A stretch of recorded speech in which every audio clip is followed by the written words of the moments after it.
Uh, Welcome to this special press conference on Operation Sindoor.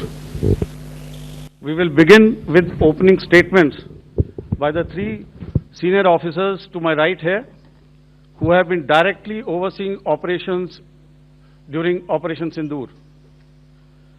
We have Lieutenant General Rajiv Ghai, Director General Military Operations, who will cover the aspects related to land domain. Air Marshal A.K. Bharti, to his right, Director General Air Operations, will provide insights on the air domain. And to my right is Vice Admiral A.N. Pramod, Director General Naval Operations, who will cover aspects on maritime domain. Following their briefings, we will move on to the question answer session. I now request the DGMO to commence the opening brief. Thank you, Sandeep. A very good evening to all of you, ladies and gentlemen. You are all by now familiar with the brutality and the dastardly manner in which 26 innocent lives were prematurely terminated at Pahalgam on the 22nd of April. When you combine those horrific scenes and the pain of the families that the nation witnessed with numerous other recent terrorist strikes on our armed forces and defenseless civilians, we knew that the time had arrived to make yet another compelling statement of our resolve as a nation. Operation Sindoor was conceptualized with a clear military aim to punish the perpetrators and planners of terror and to destroy their terror infrastructure. What I do not state here, of course, is the often stated determination of India and its intolerance to terror. It set into motion a very diligent and microscopic scarring of the terror landscape across the borders and the identification of terror camps and training sites. The locations that emerged were numerous, but as we deliberated more, we realized that some of these terror hubs were now bereft of any presence and had preemptively been vacated, fearing retribution from us. There was also a term of reference and our own binding, self-imposed restriction to target only terrorists and thus prevent collateral damage. There were 9 camps that you are now all familiar with, which were confirmed by our various intelligence agencies to be inhabited. Some of these were in POJK, while there were others that were located in the Punjab province in Pakistan. Nefarious places such as Muridke, the hub center of the Lashkar-e-Taiba, has over the years bred infamous characters such as Ajmal Kasab and the likes of David Headley. What followed was a careful scrutiny of each of these sinister locations, their layout, configuration, even the type of construction in each structure, and the terrain obtained around these. This was with an obvious intent to deduce and identify the exact vector that was required for their neutralization, as also the eyes in the sky that we would send up to ensure that we brought back evidence that we had indeed targeted what we set out to. The precise images of these engagements on that fateful and historical night have already been showcased during the first press statement on the 7th of May that was helmed by our Foreign Secretary.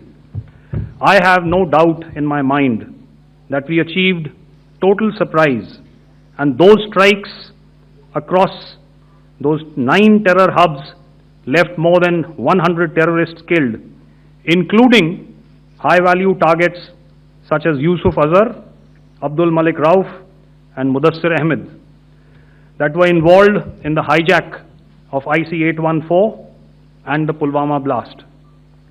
The line of control was also violated soon after by Pakistan, and the erratic and rattled response of our enemy was apparent from the number of civilians, inhabited villages, and religious sites such as Gurudwaras that were unfortunately hit by them, leading to a sad loss of lives.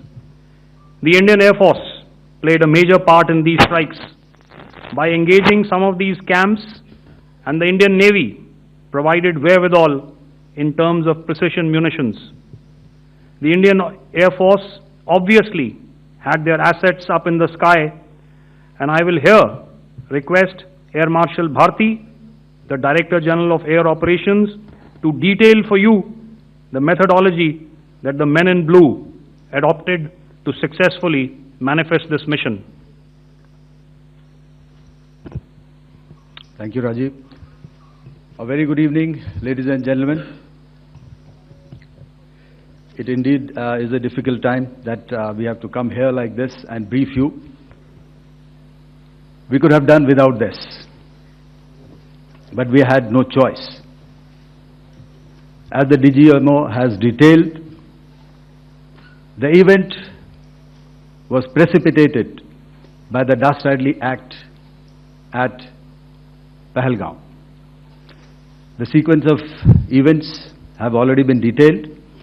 We carefully selected the targets, and out of the 9 selected targets, the target systems that were given to the Indian Air Force were the notorious training camps at Bhavalpur and Muridke, these being further from the international boundary.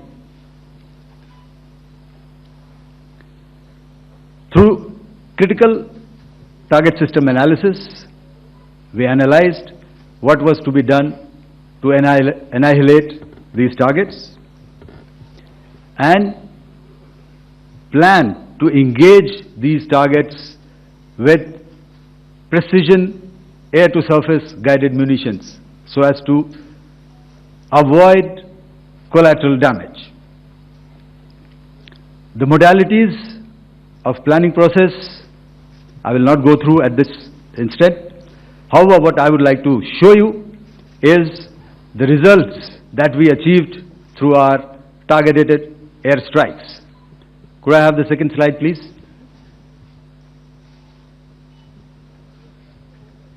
Yeah, change, please.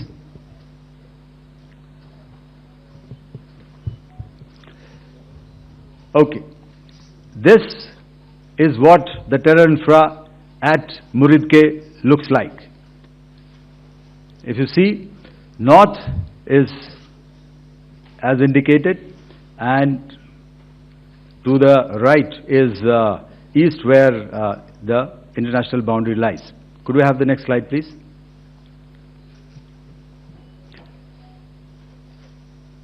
Orientating.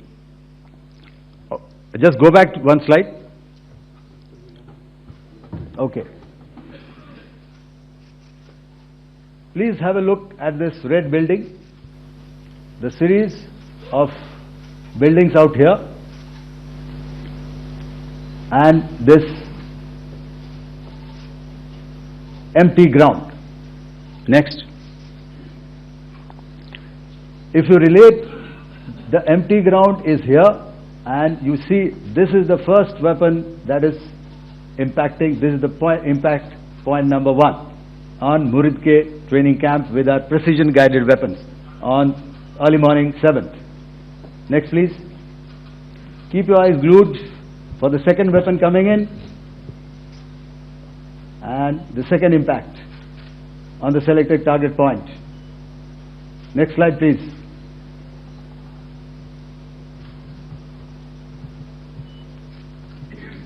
Third weapon, third impact. Continue. And fourth weapon, fourth impact. So through these targeted and precision targeting, we addressed the target at Muridke, which was the turning infrastructure. Can you hear me? All right. Okay, I'll come closer to the mic. Now we go to the next target, which is the Bhavalpur training camp. Next slide, please. Okay, just wait. So the effect, if you see, the impact point, if I can point out, this is the impact point. The ammunition has gone through the roof and it has created a blast inside, the photographs of which you would have, all of you would have seen. And the red building, after that there was this double-story building. It has been completely decimated by our precision targeting. Next, please. The target system, which was in the north, a series of buildings. I will show you how it looked. Next. Completely destroyed by our precision targeting. Next. Now coming to Bhavalpur, this is the target complex that we are dealing with, a fairly large target complex. So we had to carefully choose the points that we needed to address, which were high value and which would meet our stated objectives of eliminating the terrorists. I would like to draw your attention to this red canopy, and in relation to that, I would cover the targets. One target system is a series of buildings here, other one here, and other one out here. Next slide, please. This is how it looked before, and this is how the building looked after the impact of the weapon. And orientation in relation to this red canopy, you can see here. Next, please. Before, next, and after. The roofs have completely collapsed. Next. This is the target system. Next. Precision targeting, and we have achieved our objectives here. Next. All right. So that was what we did on the 7th. Our objective was to address these two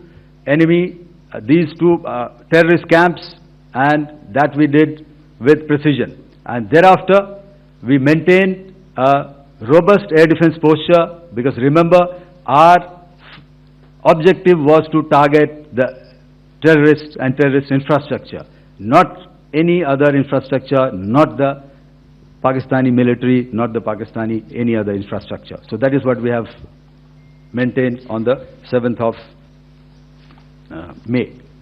However, what we saw in the evening of 7th of May, we were saturated with a raid of Pakistani unmanned aerial vehicles and small drones.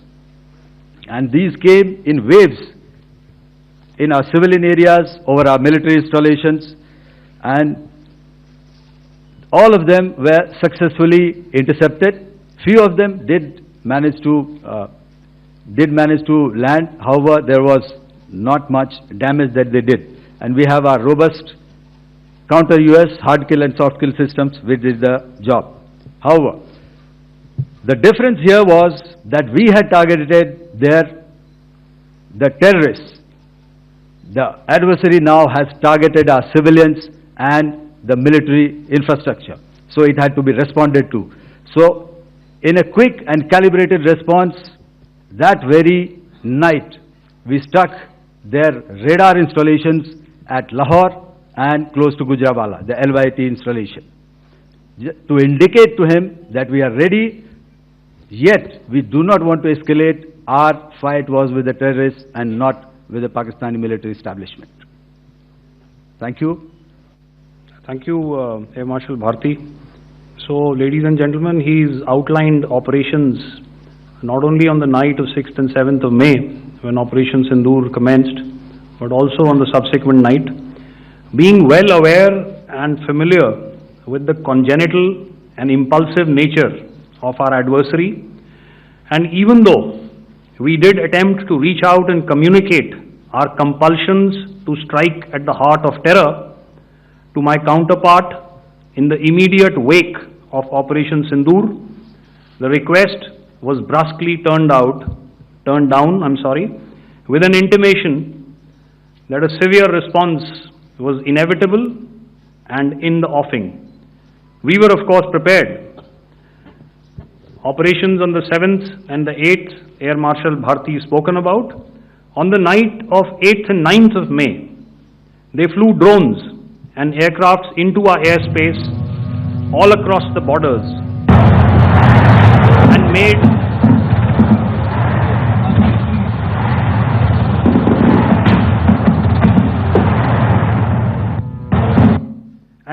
largely unsuccessful attempts to target numerous military infrastructure. Violations on the line of control by Pakistan also commenced yet again and precipitated into fierce arty engagements.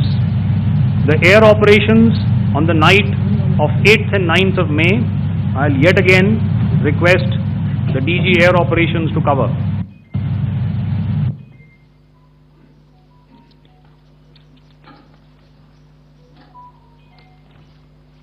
So I just covered what happened on the night of 7th and 8th.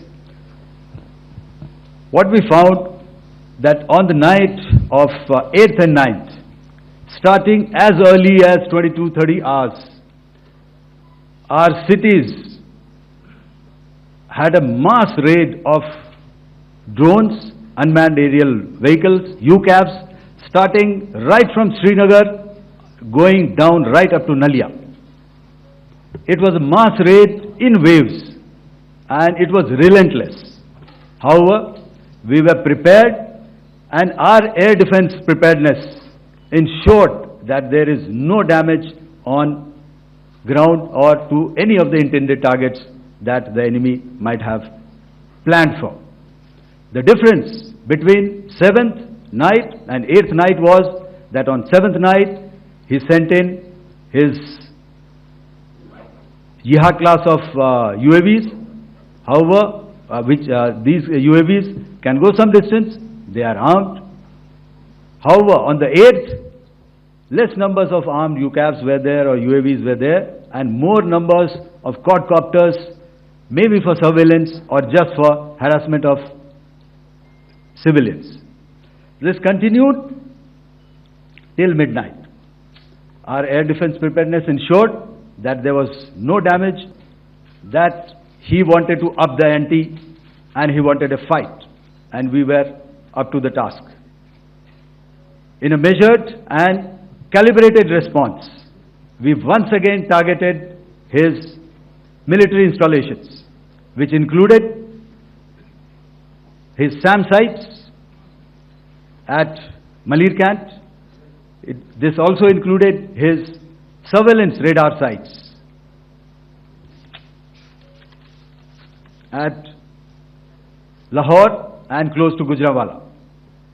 These were suitably addressed, and thereafter his drone attacks continued even till morning, which we countered, and during the daytime there was some respite.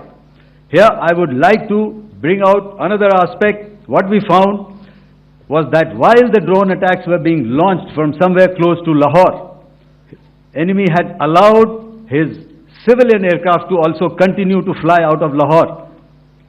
Not only his own aircraft, but international passenger aircraft, which is quite insensitive, and we had to exercise extreme caution, even at the cost of some tactical disadvantage, to ensure that there is no damage to any of the civilian aircraft. And this was also brought out in our press briefing during the day.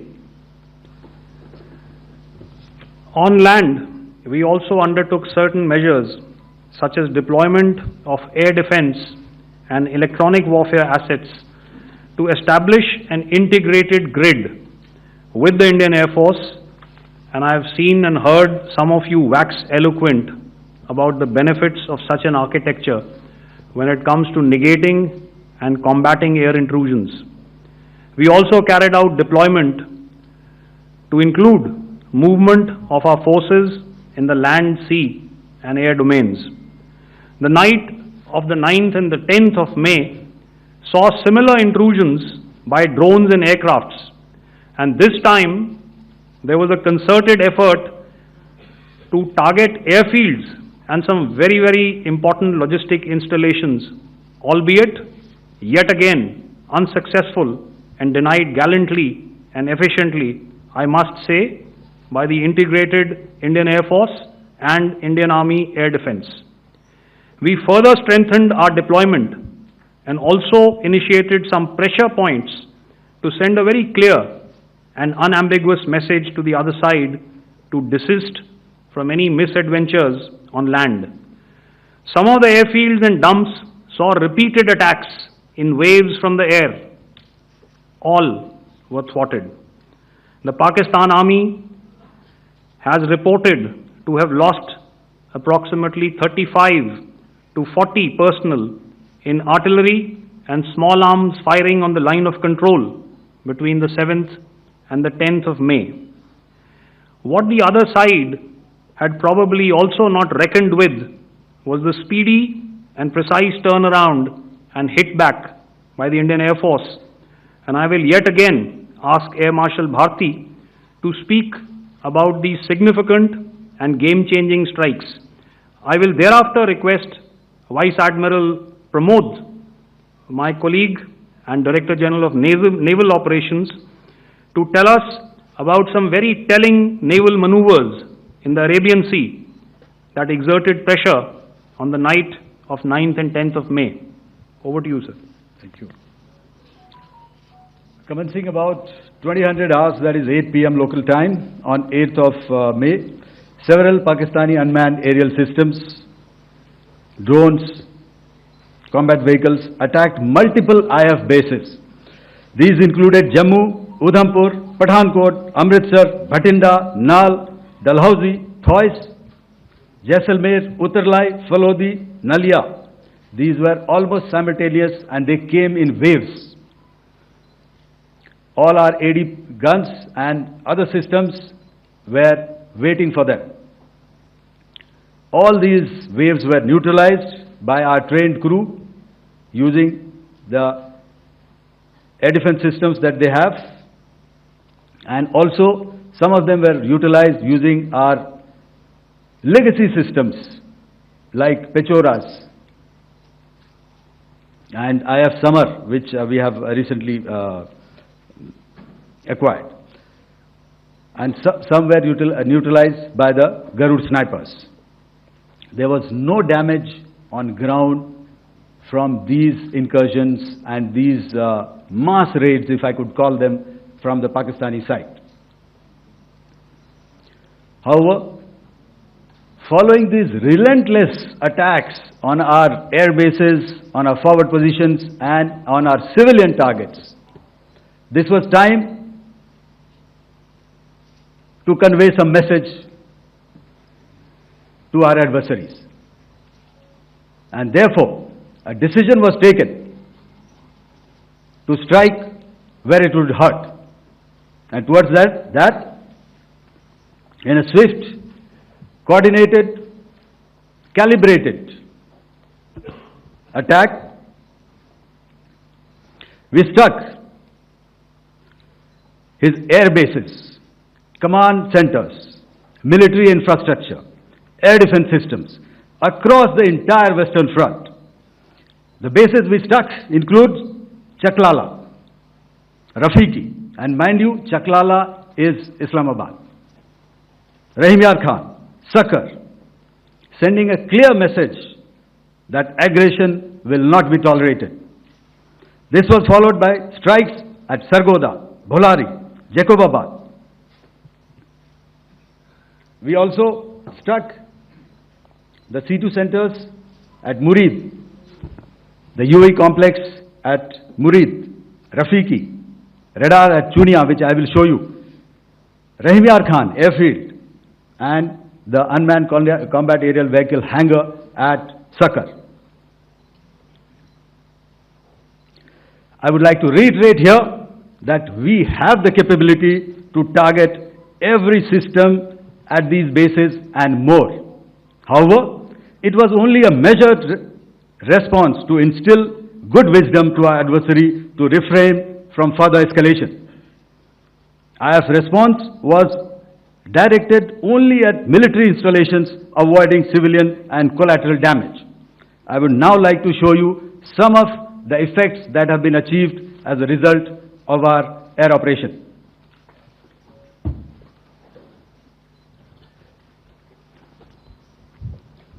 Here is the Pasrur air defense system, if you could see. Zoomed up view, this is the radar mounted on a high tower. And after the strike,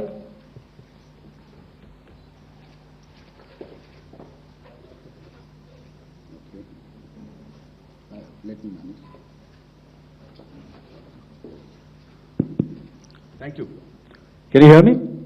Yeah, thank you. And after the strike, this is what has happened. This radar has been taken out, completely burnt. Next slide, please. The Chunia air defense radar, which was taken out on 7th and 8th. This is the radar site. A blown up photograph, once again, on a tower. Not very clear, but what you see very clearly is the after effect after we have struck. The radar head has been completely decapitated. Next slide, please. Arifwala air defense radar. In this complex, you see how it looked before, blown up image, and after really blown up. Next. Now coming to Sargodha airfield. Remember, this is one of their important airfields wherein they have a lot of assets, F-16s, other assets which they keep getting, training institutes. And we have stuck this airfield. It is not, if you zoom in here, then one impact point here on the runway and second impact point of our weapon, precision weapon on the runway. And if you see this blown up repairing going on, same here. Next. Raimiar Khan. This is the area we have struck. A deep strike out here and one complex here. So this is how it looked before, and the same, you see a big crater, another crater here, and this complex, after strike, neutralized. Next. Chaklala airfield, Noor Khan, once again a major air base, a lot of their logistic assets out here. This was the chosen complex that we intended to strike and convey a message. Next slide, please. This is how it looked before, and this is how it looked after our strike. Next. Sakar. We chose the radar site at Sakar.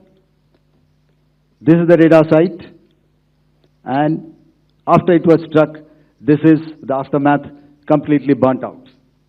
Next, please. Aircraft shelter. This is how it looked before the strike, and this is how it looked after the strike. The roof of the buildings completely caved in and burnt. Next. Ballari airfield, aircraft hangar. This is how it looked before, and this is how it looked after the precision strike. Next. Jacobabad, aircraft hangar, and this is how it looked after. Next.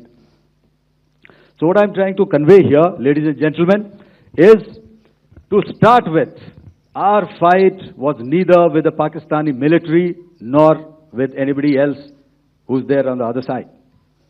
Our fight was with the terrorists.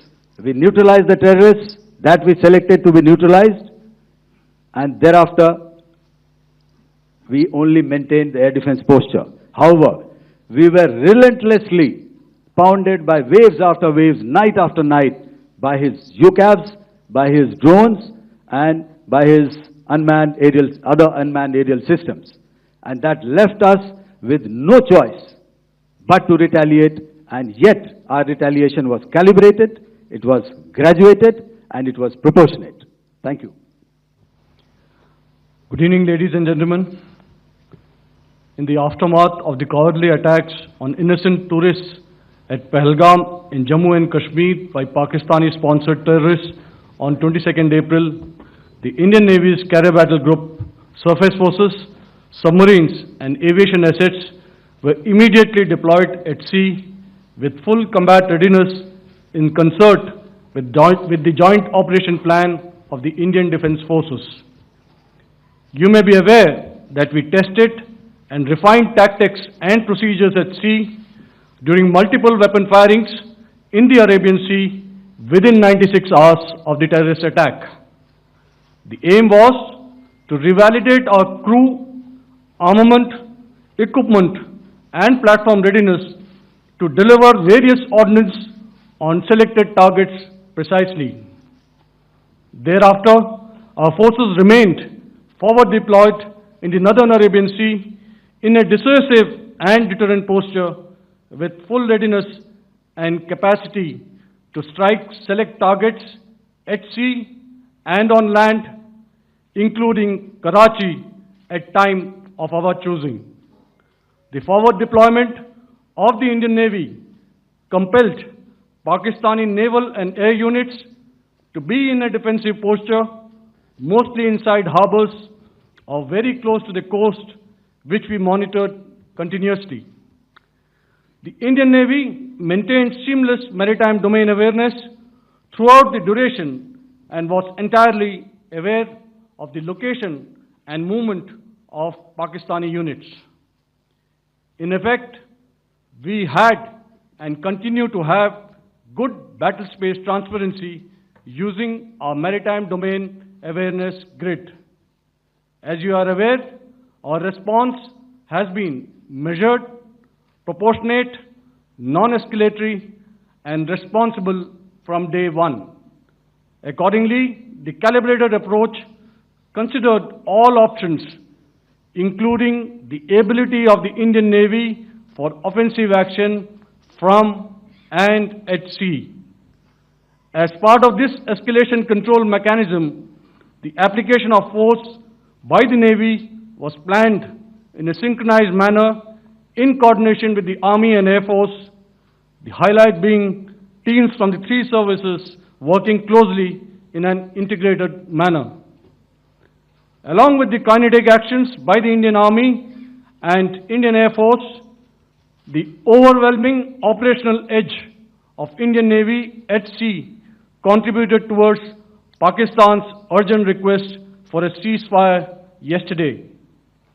As we speak, Indian Navy remains deployed at sea in a credible deterrent posture to respond decisively to any inimical action by Pakistan or Pakistan-based terrorists. Thank you. Samno Varna, Jai Hind. Now I'll hand over to Director General Military Operations for further proceedings. Ladies and gentlemen, on the 10th of May, in the morning, even as we were getting into a huddle to wargame the events of the previous night, a routine exercise, I received a message on hotline from my counterpart in Pakistan seeking my willingness to communicate.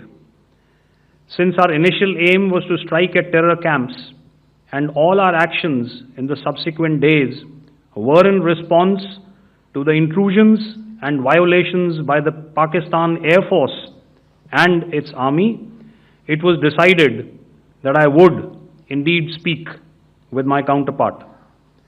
You are already aware, I've seen it being covered on national television, that my communication with the Pak DGMO was conducted at 15:35 hours yesterday and resulted in cessation of cross-border firing and air intrusions by either side with effect from 1700 hours 10th of May, after he proposed that we cease hostilities. We also decided to further speak on the 12th of May, that's tomorrow, at 1200 hours, to discuss the modalities that would enable the longevity of this understanding. However, disappointingly, and must I add, expectedly, it took only a couple of hours for the Pakistan Army to violate these arrangements by cross-border and across the line of control firing, followed by drone intrusions across the expanse of the Western Front through last night and in the early hours of the morning today. These violations were responded to robustly and dealt with as they must be. We have earlier today sent another hotline message to my counterpart highlighting these violations of the understanding between the DGMOs on the 10th of May and our firm and clear intent to respond to these fiercely and punitively, if repeated tonight, subsequently, or later. In this regard, I must inform all of you that the Chief of Army Staff has earlier today conducted a security review and has granted full authority to our Army commanders for counter-actions in the kinetic domain in case of any violation by Pakistan. In the end, I pay my solemn homage to my 5 fallen colleagues and brothers from the armed forces and civilians who have tragically lost their lives in Operation Sindoor. Our hearts go out to the bereaved families, and we express our solidarity to them in this lifetime and beyond at this grave juncture in their lives.